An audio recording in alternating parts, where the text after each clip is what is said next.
Hello friends, welcome back to the flavourful show. आज हम आपके लिए लेके आए हैं बिहार की वर्ल्ड फेमस लिट्टी चोखा की रेसिपी, वो भी बिल्कुल देसी स्टाइल में, जैसे कि इसे गांव में घरों में तैयार किया जाता है। तो चलिए शुरू करते हैं इसे बनाना। लिट्टी में दो परत होते हैं। ऊपर की परत जो होती है वो होती है आटे की, और अंदर जो फिलिंग होती है वो होती है सत्तू की। तो सबसे पहले हम ऊपर के लेयर की तैयारी करते हैं। उसके लिए हमने प्लेन आटा लिया है, लगभग 400 ग्राम। इसमें कोई भी तरह का मोम, कोई भी तरह का घी हम नहीं डालेंगे। हम इसे बिल्कुल प्लेन लेंगे और इसे बिल्कुल पूड़ी की आटा की तरह गूंद लेंगे। इसे अच्छी तरह से गूंदने के बाद हम इसे लगभग 10 से 15 मिनट के लिए अलग रख देते हैं। तब तक चलिए हम अपना फिलिंग का तैयारी करते हैं। फिलिंग के लिए हमने यहाँ लगभग 200 ग्राम सत्तू लिया है। उस साथ साथ हमने लिया 1 टीस्पून अजवाइन, हाफ टी स्पून काला जीरा, हाफ टी स्पून लाल मिर्च पाउडर, 3 टेबलस्पून सरसों का तेल, 3 टेबलस्पून नींबू का रस, नमक स्वाद अनुसार, 2 टीस्पून हरी मिर्च, 1 टेबलस्पून बारीक कटा हुआ अदरक, 2 टेबलस्पून बारीक कटा हुआ लहसुन और 1 बारीक कटा हुआ प्याज, 2 टेबलस्पून धनिया के पत्ते।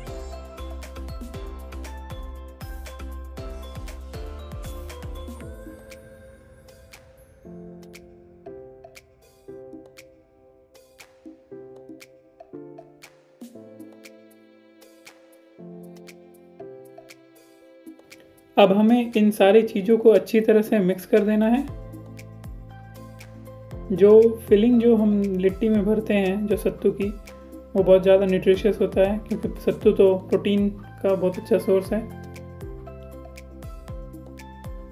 तो चलिए अब हम इसमें तेल भी मिला देते हैं और इसे अच्छी तरह से मिक्स कर लेते हैं।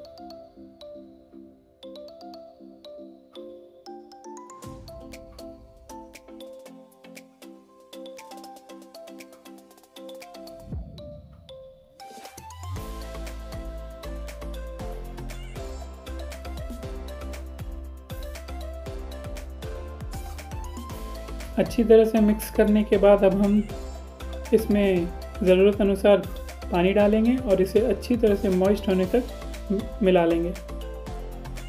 ध्यान रखें आप पानी बहुत ज़्यादा ना डालें, वरना सत्तू गीला हो सकता है। हमें बस इसे इतना ही पानी डालना है कि ये अच्छी तरह से बन सके, इसके इस तरह से बॉल बनकर तैयार हो सके। तो चलिए हमारा सत्तू यानी हमारा फिलिंग तैयार है। तो अब हम इसे आटा में भर देते हैं। जो हमने आटा भी तैयार किया था उसके अंदर स्टफ़ करते हैं। लिट्टी को भरना ही इसका मेन ट्रिक है। तो हम एक बर्तन में सूखा आटा लेते हैं और साथ साथ एक लोई तोड़ते हैं। लोई बिल्कुल पूड़ी के साइज़ की लेनी है हमें।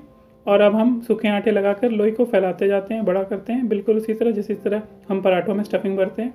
हमें ये ध्यान रखना है कि हम जब इसे फैलाएं तो इसका जो साइड का पार्ट है वो पतला करें, ना कि बीच का।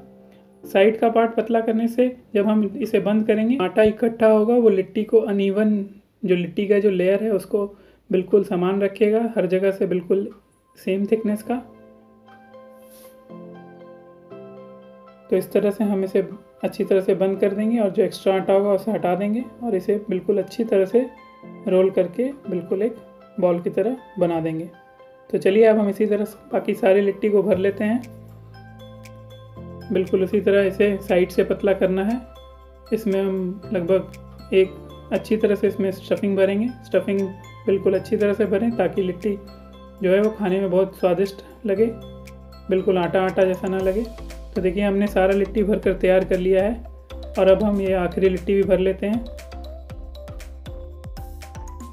बिल्कुल उसी स्टाइल में। तो हमारा सारा लिट्टी देखिए भरकर तैयार हो गया है। तो चलिए अब हम इसे सेकने की तैयारी करते हैं।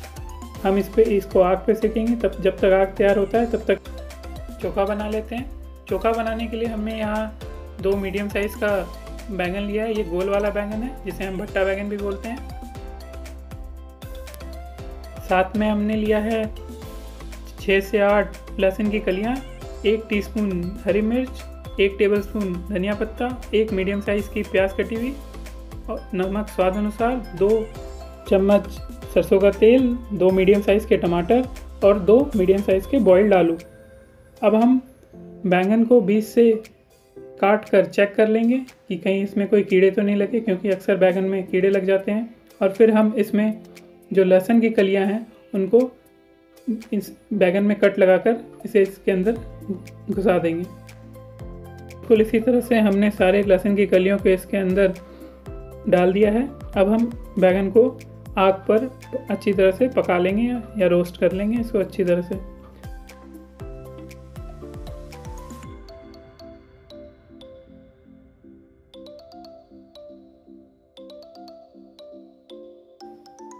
तो हमारा बैगन बिल्कुल पक चुका है। तो अब हम टमाटर को भी उसी तरह से गैस पे पका लेंगे या रोस्ट कर लेंगे।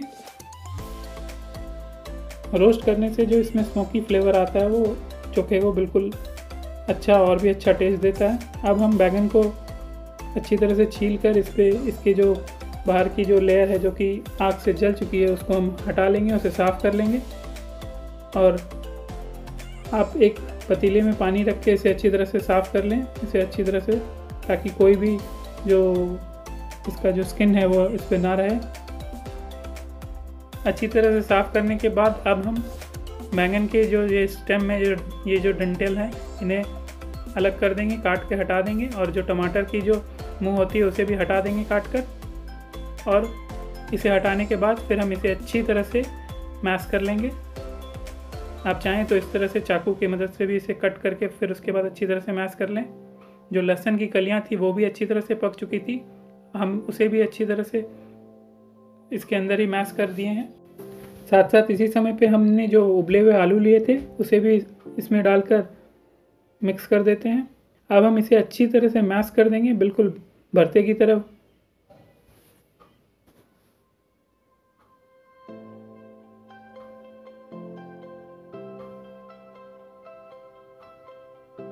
अच्छी तरह से मैश करने के बाद अब हम इसमें जो कटी हुई इंग्रेडिएंट्स थी, जो इसके जैसे कि प्याज, मिर्च और धनिया पत्ता, ये सारी चीज़ें मिलाएंगे।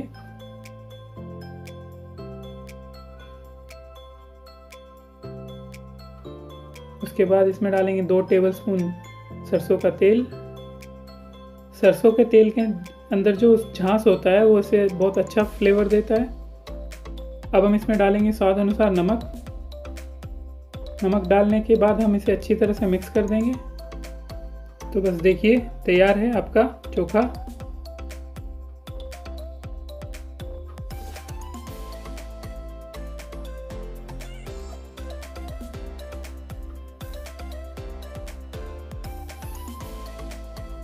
तो चलिए अब हम लिट्टी को सेकने की तैयारी करते हैं। लिट्टी को सेकेंगे हम बिल्कुल देसी स्टाइल में। यहाँ पे हमने लिट्टी को सेकने के लिए गोईठा का इस्तेमाल किया है, जिसे हम उपला भी कहते हैं या फिर इंग्लिश में जिसे काऊ डंग केक कहा जाता है। हम उसको जलाकर उसकी आग पर लिट्टी को सेकेंगे। लिट्टी को इस पर सेकने से इसका स्वाद बहुत अच्छा आता है। साथ साथ इसमें जो सॉफ्टनेस, जो इसमें जो नमी रहती है वो बहुत ज़्यादा अच्छी होती है। लिट्टी बिल्कुल सॉफ्ट बनकर तैयार होता है जब हम इसे गोईठे या फिर किसी आग पे सेकते हैं। अगर आपके लिए इस तरह से आग का व्यवस्था करना या फिर उपले का व्यवस्था करना मुश्किल है तो घबराइए मत, आप इस लिट्टी को गैस ओवन या फिर इलेक्ट्रिक ओवन में भी सेक के खा सकते हैं। बस आपको ध्यान ये देना पड़ेगा कि जब आप इसका आटा लगाएं तब उस समय आप 2 चम्मच देसी घी का मोम डाल दें, इससे लिट्टी जो है सॉफ्ट बनेगी। आप चाहें तो इस लिट्टी को फ्राई करके भी खा सकते हैं। फ्राई करने के पहले आप इस लिट्टी को बॉईल कर लें। बॉईल करने से क्या होगा, जब आप लिट्टी को फ्राई करेंगे तो ये कम से कम तेल एब्जॉर्ब करेगा और आपकी लिट्टी ऑयली नहीं लगेगी। तो देखिए लिट्टी में क्रैक्स आ गए हैं, इसका मतलब है कि ये संकेत दे रहा है कि लिट्टी पक चुकी है। ये जो क्रैक्स हैं, ये जो दरारें जो लिट्टी में आ रही हैं, ये बता रही हैं कि लिट्टी अच्छी तरह से सिक चुकी है। तो चलिए अब हम इन लिट्टी को साफ़ कर लेते हैं, क्योंकि इस पर बहुत सारा राख लग चुका है। जो उपले का जो राख है उसे हमें साफ़ करना होगा। अभी तो ये लिट्टी खाने लायक नहीं है। हम इसे अच्छी तरह से साफ़ कर लेते हैं। साफ़ करने के लिए हमने एक साफ़ कपड़ा लिया था और इसमें डालकर हमने लिट्टी को अच्छी तरह से झाड़ दिया। झाड़ने के बाद देखिए लिट्टी बिल्कुल साफ़ हो चुकी है। अब देखिए हम फिर अब एक पतीला लेंगे। पतीले में हमने पहले से ही 2 से 3 चम्मच देसी घी डाल रखा है। अब हम सारी लिट्टियों को इसमें डाल देंगे और लिट्टियों को घी में अच्छी तरह से मिला देंगे। इस तरह से लिट्टी जो है घी में मिलने के बाद अच्छी तरह से थोड़ी और ज़्यादा सॉफ्ट हो जाती है। हमने सारे लिट्टी को उसी तरह से झाड़ कर इसमें मिला दिया है और अब हम इसे अच्छी तरह से मिक्स कर देते हैं ताकि सारा घी जो है सारे लिट्टियों पे अच्छी तरह से बराबर तरीके से मिल जाए। तो चलिए अब मैं आपको एक लिट्टी तोड़ कर दिखाता हूँ कि लिट्टी अंदर से किस तरह से सिकी है और ये अंदर से कैसी है। ध्यान रखें लिट्टी बहुत ज़्यादा गर्म है अभी, इसे ध्यान से तोड़ें। आप देखिए लिट्टी का जो लेयर है वो कितना पतला है और इसके अंदर फिलिंग्स बहुत अच्छे तरह से प्रॉपर तरीके से भरी हुई है। लिट्टी में जो अगर फिलिंग्स अच्छी तरह से ना भरी हो तो लिट्टी टेस्टी नहीं लगेगी, उसका स्वाद अच्छा नहीं आता है। तो इसलिए लिट्टी में जो स्टफिंग है वो अच्छी तरह से भरी होनी चाहिए।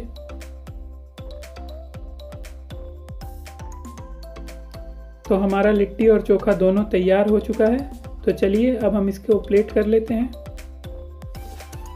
प्लेट करने के लिए हमने लिट्टी लिया है, साथ में हमने जो चोखा तैयार किया था वो लिया है और साथ साथ हम लेंगे आलू का चोखा, थोड़ा सा कटा हुआ प्याज और नींबू और धनिया पुदीने की चटनी। इस चटनी की रेसिपी मैंने ऑलरेडी वीडियो में दिखा रखी है, मैं लिंक छोड़ दूंगा, आप इसे देख सकते हैं। साथ साथ देसी घी और लिट्टी का कॉम्बिनेशन बहुत तगड़ा होता है। आप जब भी लिट्टी खाएं और बिना देसी घी के खाएंगे तो लिट्टी में वो स्वाद बिल्कुल भी नहीं आएगा। तो आप लिट्टी ज़रूर देसी घी के साथ खाएं।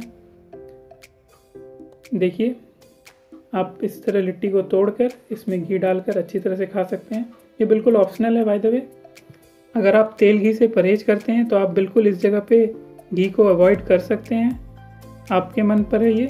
इससे लिट्टी के टेस्ट में बिल्कुल भी फ़र्क नहीं पड़ेगा, लिट्टी बिल्कुल उतनी ही सॉफ्ट और मॉइस्ट मिलेगी क्योंकि ऑलरेडी हमने इसको घी में कोट कर दिया था।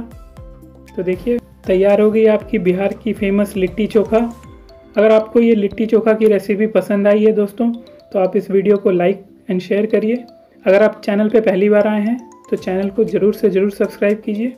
Thank you for watching this video friends. Bye bye.